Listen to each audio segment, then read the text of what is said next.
Les explico el 2.1 y el 2. Sobre lo que es la estructura del CPU, creo que a estas alturas pues ya todos tenemos una idea de cuáles son los elementos que la componen. Sabemos que el CPU está formada por 3 elementos básicamente, o 3 conjuntos de elementos, que dependiendo de su arquitectura pues pueden variar. Tenemos la ALU, que es la que se encarga de hacer las operaciones aritméticas y lógicas, todas las operaciones que sean necesarias.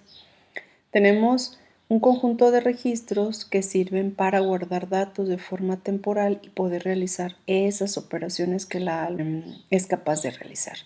Y la unidad de control, que es la que se encarga de dar cada uno de los pasos y generar cada una de las señales para que la ALU junto con los registros puedan llevar a cabo sus tareas. Prácticamente en esta unidad pues vamos a hablar más de la unidad de control porque es la que toma todas las decisiones para que una instrucción se pueda llevar a cabo. Primeramente, ¿qué es lo que hace el CPU? El CPU, como parte de su trabajo, es extraer las instrucciones. ¿De dónde trae las instrucciones? Estas instrucciones las trae de la memoria principal. Posteriormente, a través de la unidad de control, que está formado por varios decodificadores, puede interpretar estas instrucciones para posteriormente traer los datos de la memoria o de los registros con los que se van a hacer las operaciones que en la instrucción se indica. Se hace la operación, la que sea, suma, resta, multiplicación, transferencia, incremento, decremento, corrimiento y cualquier operación que se les ocurra, para posteriormente guardar un resultado temporal o definitivo, ya sea en un registro o en la memoria. Eso es lo que nos está explicando en esta parte. Los registros en el CPU es un elemento bastante importante porque es en realidad el medio de almacenamiento básico con el que el CPU trabaja. La memoria principal, la que conocemos como RAM, tiene la tarea de almacenar instrucciones y almacenar datos. Pero los registros, su tarea fundamental es almacenar la información con las que se van a llevar a cabo las operaciones. Recuerden, las microoperaciones, ¿como cuáles? Como las que ustedes realizan en su circuito aritmético, lógico y de corrimiento. Entonces, el CPU debe tener un espacio de trabajo o almacenamiento temporal, que serían esos registros. Estos registros puede variar dependiendo su arquitectura o el diseño del procesador. Y esta decisión de saber cuántos registros, cuál es su función, pues es una decisión muy importante para el diseño. Y también lo identificamos como el nivel más alto de jerarquía en la memoria. ¿Por qué? Porque es la memoria más pequeña, más rápida, pero también pudiéramos verla como la más costosa. Por eso que son mínimos, son pequeños medios de almacenamiento. Cuando se define una arquitectura de una computadora, recuerden que es importante definir primeramente cuántos registros se van a necesitar, cómo los vamos a llamar y cuál es la función que van a tener estos registros. Recuerden que en la unidad 1 ya hablábamos de que hay registros seriales, hay registros paralelos y hay registros que están combinados. Hay registros síncronos y asíncronos que pueden estar conectados a una señal de reloj maestro si son síncronos, o si son asíncronos, estos pueden estarse cargando en el momento que fuera necesario. Entonces, hay también registros que son visibles para el usuario y registros que son invisibles para el usuario. Los registros visibles para el usuario pues son todos aquellos que nos permiten acceder a ellos. Los invisibles son registros que el sistema contiene y que nadie puede entrar a ver la información y mucho menos a modificarla. Cuando nosotros hacemos un programa en ensamblador, estamos haciendo uso de los registros visibles para el usuario. Recuerden que es el usuario programador de la computadora, en este caso un programador de bajo nivel. Estos registros visibles al usuario pueden ser registros de propósito general, pueden ser de propósito específico, si acaso almacenan exclusivamente un tipo de información, ya lo habíamos platicado al respecto. Estos pueden almacenar datos, dirección o códigos de condición, que no sería otra cosa más que señales de control o de estado de alguno de los componentes, sobre todo del CPU. Hay registros que son totalmente de propósito general, pero también pueden ser restringidos, que sí son de propósito general, pero lo que luego se utilizan exclusivamente para una tarea. Hay algunos que pueden usarse para datos o direcciones, o sea que pueden guardar tanto datos como direcciones, pero también hay registros que guardan datos tipo acumulador y otros que son exclusivamente de propósito específico, que serían los de direccionamiento de segmento.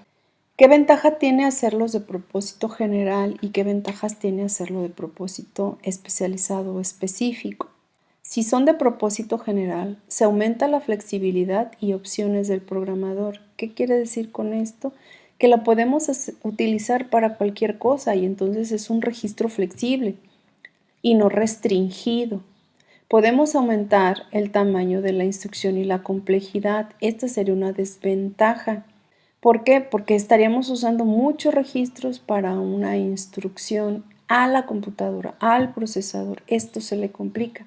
Probablemente a nosotros como programadores se nos facilita, pero a la computadora, específicamente al CPU, le complica más el procesamiento. Cuando se hacen de propósito específico o especializados, las instrucciones son más pequeñas y por lo tanto son más rápidas. De antemano, pues debemos de entender que si son operaciones sencillas, pues va a haber más operaciones sencillas para poder realizar una operación más grande.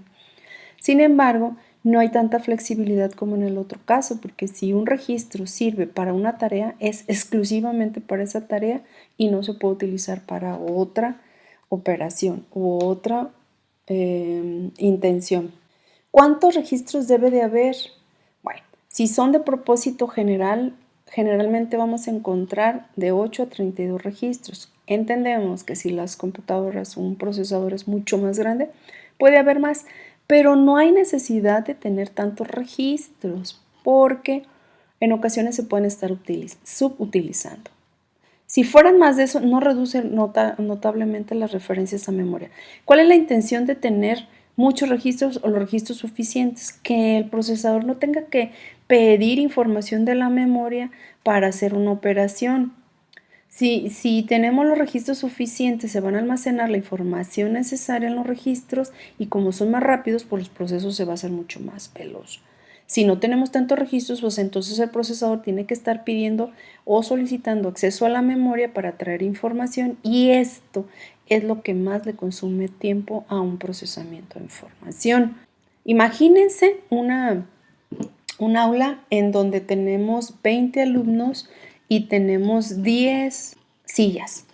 Pues no podemos darle servicio a todos los alumnos porque pues, van a estar 10 sentados y 10 parados. Pues si tenemos un aula con 40 sillas y tenemos solo 20 alumnos, pues en realidad de nada nos sirve. ¿Esto qué quiere decir? Pues que debemos de tener los registros suficientes, nada más los necesarios, sin excedernos a una cantidad mayor, porque de nada nos sirve, pero tampoco tener menos de los suficientes, porque entonces pues sí nos generaría más accesos a memoria. ¿Qué tan grande debe de ser un registro? Esto es bien importante. Si yo voy a diseñar una computadora, recuerden que nuestra materia es para eso, diseñar una computadora. Ese sería nuestro objetivo principal. Si yo voy a diseñar una computadora, los registros deben de ser lo suficientemente grandes para guardar una dirección completa. Si yo tengo que guardar una dirección en 2 registros, esto va a ser muy complejo para el procesador. Si yo tengo que guardar una palabra o un dato en 2 registros, va a ser todavía más complejo para el procesador y se va a tardar más tiempo porque va a tener que ir probablemente a la memoria a traer 2 veces información. Si es posible combinar 2 registros si así fuera necesario para tener una palabra completa. Siempre nos va a servir o va a ser más efectivo y más eficiente el trabajar con registros del tamaño específico del tamaño de la palabra o de la dirección.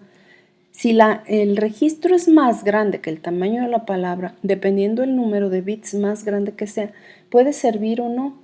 Si un registro puede guardar 2 palabras en un solo registro, pues esto puede ser de gran beneficio, porque cada vez que vaya a la memoria a traer una información, pues traerá 2 palabras en lugar de una.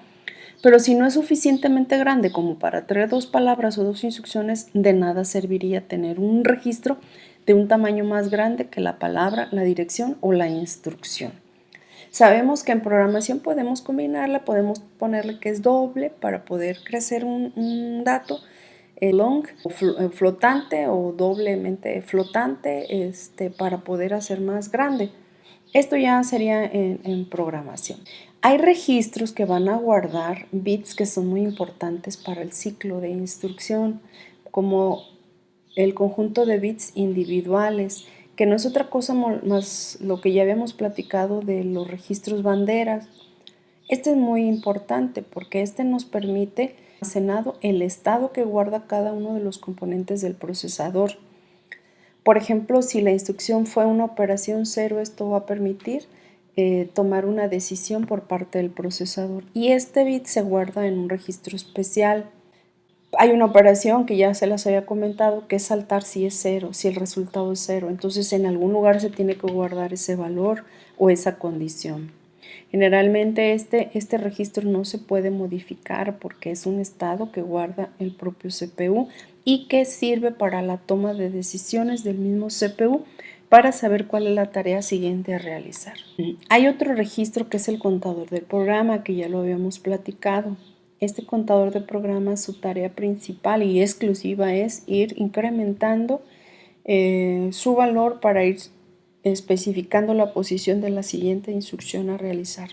Hay otro registro que es el registro decodificador, un decodificador que va a interpretar la instrucción que se haya leído en cada ciclo de instrucción. Un registro más que casi siempre lo conocemos como AR, que es el registro de direccionamiento, el cual es un apuntador a la memoria y que especifica la posición donde está la siguiente instrucción a realizarse. Hay una diferencia entre el PC y el AR. El PC se encarga de irse incrementando uno a uno, pero AR se encarga de apuntar a esa posición que PC se generó. PC no va a apuntar a la memoria, solo se va a estar incrementando cada vez que sea necesario y le va a ir pasando ese dato a AR para que sea AR el que le apunte a la memoria. Aquí le ponen MAR, pero generalmente nosotros nos vamos a referenciar o identificar como registro de direccionamiento. Hay otros registros que es el registro buffer de memoria o que también en ocasiones se le llama registro de datos. Es muy importante identificar la función del registro más que su nombre. No nos casemos con un nombre, sino con la función, porque dependiendo del procesador que estemos analizando, el nombre puede variar. Bueno, ¿qué hace el registro de estado o el registro bandera? Bueno, en primer lugar, es un conjunto de bits, incluye códigos de condición, pueden tener el signo de último resultado, saber si el último resultado fue 0, saber si hubo un acarreo, saber si fue igual a un valor, si hay un sobreflujo, si se habilitó o deshabilitó una interrupción o si el sistema operativo quiere trabajar en algún proceso. Es muy importante, aquí voy a mencionar que para hacer un sistema operativo, diseñar un sistema operativo para un procesador, pues se tiene que hacer a la par del diseño del CPU. Cuando se está haciendo el diseño del CPU ya se tiene que ir pensando en el diseño del sistema operativo, porque están fuertemente enlazados. Para mencionar algunos ejemplos de CPUs en relación a sus registros, aquí podemos ver una estructura de registros, organización de registros, que es el MC68000, en donde estamos viendo prácticamente 3 tipos de registro, uno que es de datos, uno de dirección, hay un registro del programa, estado del programa y el registro de estado. Entonces, si yo les pregunto que qué tipo de registros son, pues aquí podemos observar que son más de propósito general que de propósito específico. Porque aquí, aunque estamos hablando de que son registros de datos, pero son pues muchos que hacen esa tarea, como aquí muchos que hacen la tarea de dirección. Entonces hay registros de datos y de direccionamiento, un registro contador de programa y un registro de estado. Y nada más, este es un modelo en donde podemos ver que son más de propósito general que de propósito específico, como lo podemos observar en el 8086, el cual va a ser el modelo que van a ustedes trabajar en la siguiente materia. Aquí podemos encontrar registros de propósito general y registros de propósito específico. Fíjense bien, AX, BX, CX y DX. El registro acumulador, base, contador y de datos respectivamente. Esto se le dice que es de registro de propósito general porque aunque tienen un nombre muy específico se pueden utilizar para cualquier tarea y no está vinculado exclusivamente a una tarea. Los registros de segmento. Estos registros son de propósito específico. En estos depósitos no puede entrar o no se va a interpretar ninguna información que no sea una dirección. Estos de segmento guardan una dirección. Es una dirección de donde inicia un segmento. Luego, lo que son los registros punteros e índice. La combinación de estos dos nos va a dar una dirección en la memoria. El SP, el BP, el SI, el DI. Puntero a pila, puntero a base, índice fuente, índice de. Si nosotros queremos apuntar a una posición de memoria donde se almacena una instrucción de código, lo vamos a hacer a través del CS más el IP, que es el apuntador de instrucción, IP, que estaría aquí. Si vamos a apuntar a un dato almacenado en la memoria, lo vamos a hacer a través del DS más AX, BX, CX o DX, cualquiera de ellos, y estaríamos generando una dirección donde se guarda un dato o un operando. Si vamos a accesar a un segmento de pila, a una dirección almacenada en la pila, lo vamos a hacer a través del SS con el SP y el BP. Y si vamos a entrar a un espacio del segmento extra, vamos a hacerlo a través del ES y el SI o el DI. Posteriormente veremos con detalle cómo podemos generar una dirección de este tipo. Aquí podemos encontrar otra organización, pero ya es del 386, es una variante. Como ustedes observan, la única diferencia es que los registros AX, BX, CX, el SP, BP, SI, DI, junto con estos, están extendidos. En lugar de 16, son 32 bits. El único bloque de registros que se mantiene con la misma cantidad de bits es el de segmento. Quiere decir que los segmentos siempre van a ser de 16 bits. ¿Qué significa? Que vamos a tener segmentos de 2 a la 16 bits. En un video siguiente les voy a explicar todo lo relacionado, sobre todo de cómo se trabaja con este tipo de registros. Espero sus comentarios o sus dudas.